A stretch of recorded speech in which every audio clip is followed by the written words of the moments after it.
and I think they're definitely on their way to be, and I love their content, and I think their content currently is better than what we're seeing from WWE right now. But it seems like TNA is very willing to further their business image, to pick up wrestlers who have, slight problems, who have been released, and I don't know if they're fostering, the best environment for the health of these wrestlers. I mean, Kurt Angle is probably my favorite wrestler of all time. And he was let go because of a prescription painkiller addiction. And who picks him up 2 months later? TNA. And are they caring about that Kurt might have a problem? And, Kurt's a great guy and he might need, some help with this? I don't know. And that kind of concerns me. But, kind of moving on. We kind of got way off topic here. Just let me just say one thing. I think that one reason I think a lot of wrestlers leave the WWE or get fired from the WWE and sign with TNA is because if we look at TNA's travel schedule real quick, 90% of their shows are in Orlando at the Impact Zone.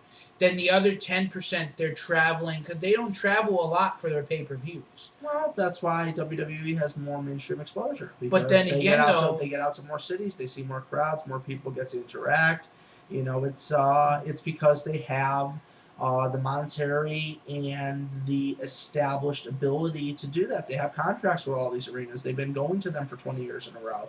TNA is still a startup company that's, forging its way, and they're forging their way in a powerful way.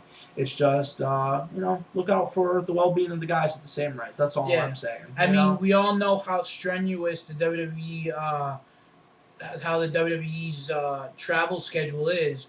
And I mean, there's just two words that come to my mind. Chris Benoit. I mean, look what years in the business did to Chris Benoit due to struggle and stress, and also injury after injury, and also that the way that the companies view these wrestlers is they're private contractors, so they're not given health benefits by the companies. And in probably Benoit's case, he made X amount of dollars, he spent X amount of dollars, and he didn't have enough to afford himself some of the medical care that maybe he should have had that would have prevented this tragedy. And that's something that kind of bothers me. Okay, they're independent contractors. Yeah, you give them a set amount. All right.